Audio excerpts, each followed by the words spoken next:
Alake Aderonke ló ní mọ́mì o ẹ̀yin lọ́lọ́kọ̀ tẹ́ wà wá wáyé àní ẹ ṣé ẹ kú ìtọ́jú àwa ọmọ àmọ́ pé ìwọ lọ́lọ́kọ̀ tó wà wá wáyé àní ẹ ṣé ẹ kú ìtọ́jú àwa ọmọ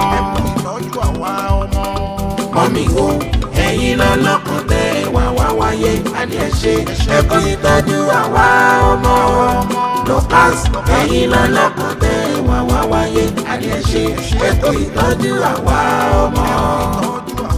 Alake ló ní lọ́jọ́ rírí jẹ àti lọ́jọ́ àìrí jẹ lọ́jọ́ kan gbé mi kán dẹ̀ tún gbé tọ́ kán máa dájọ́ láláì rí lu gbogbo ẹ̀ nítorí ọmọ ni Dorcas ẹ̀yin lọ́lọ́kọ̀ tẹ́ wà wá wáyé ẹ kú ọdún ẹ kú yẹ̀dún o many happy returns lórúkọ Jésù o ẹ ti ṣèyí náà ẹ ó ṣe mí sí mọ́mì o ẹ̀yin lọ́lọ́kọ̀ tẹ́ wà wá wáyé àní ẹ ṣé ẹ kú ìtọ́jú àwa ọmọ Dorcas ẹ̀yin lọ́lọ́kọ̀ tẹ́ wà wá wáyé àní ẹ ṣé ẹ kú ìtọ́jú àwa ọmọ.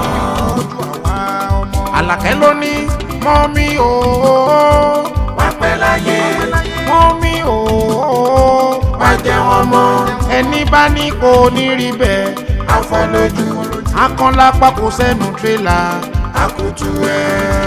àmọ́ pé mama olúwa ṣẹ́gun mama Dérìkẹ́ mama Dérónkẹ́ mama Désọjí mama Débọ́lá mama Yọ̀bámi Dorcas ìjó ọmọ ló ń jó ìjó ọmọ ló ń jó Ayáde Lábú ìjó ọmọ ló ń jó Ayọ̀ Adé ìjó ọmọ ló ń jó kò sí jó kò sí jó ẹlẹ́yà lẹ́sẹ̀ rẹ̀ ìjó ọmọ ló ń jó ìjó ọmọ ló ń jó àsìbí ìjó ọmọ ló ń jó Ayọ̀ Adé kò sí jó kò sí jó ẹlẹ́yà lẹ́sẹ̀ rẹ̀ ìjó ọmọ ló ń jó.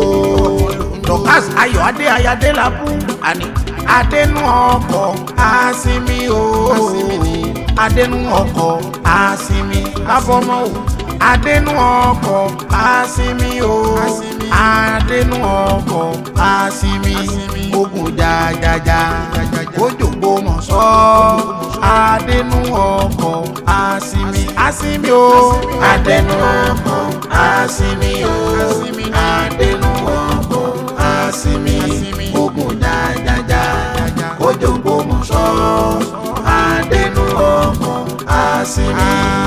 Mami Dorcas Ayọ̀ Adé Ayáde Lábú àmọ́ pé ó kú ọdún o ọdún Ọ̀yọ́ ló mọ̀ ṣe.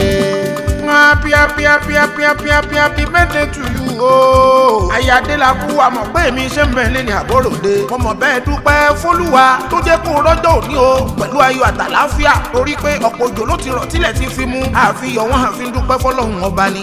Àmọ́ pé ló rán mi níṣẹ́ ṣe bóun ló gbá mi láago. Adérónkẹ́ ló gbá mi láago. Ó ní kí n wá kí ẹ kú ọdún. Ó ní màmá òun ní èjìká tí ò jẹ́ ká sọ ó jábọ̀ o. Àmọ́ olúwa ṣẹ́gun mama Dérìkẹ́ mama Dérónkẹ́ mama Désọjí o. Mama Débọ́lá mama Yọ̀bámi ìwọ ò ní tètè kú mo rójú ọ̀la lójú rẹ.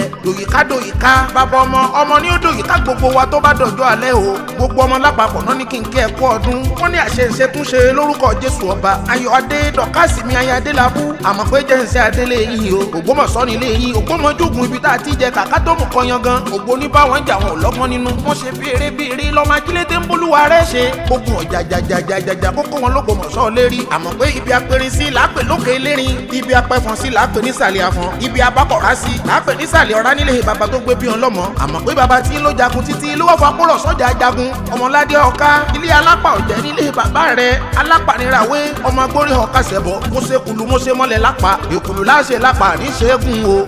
Ọmọ igbó ló fi dúdú sojú èjòlá ló fi dúdú ṣe rọ̀gbọ̀dọ̀. Báròde àtọrọ aṣọ báròde àtọrọ ẹ̀wù. Ládé ọ̀ká àmọ́ pé mi ọmọ onílé alápá ọ̀jẹ̀ òní ni ń tọrọ ejò lọ́wọ́ bàbá tẹ̀yìn. Happy birthday to you o. Ó ti ṣe yíwá sàmọ́dún lórúkọ Jésù ọba. Ìgbàlè rẹ̀ ọmọ lé awolé rẹ̀ ò ní dín. Ọmọ ní mọ sáré ọmọ òní mọ sáré ọkọ ọmọ òní mọ sáré aya ọmọ òní mọ sáré ọmọ rẹ̀ lórúkọ Jésù ọba. Ìjẹ́ tó bá tún wá di òye ọdún tó ń bọ̀ kájọ wá péjú ṣe. Àmọ́ pé Adérónkẹ́ aya kaystar mo mọ̀ jíṣẹ́ tó rán mi. Èmi Babaomo sọ bẹ́ẹ̀ o ó ti jẹ́ bẹ́ẹ̀. Ogun jajaja OGBOMOSHO adẹnu ọkọ̀.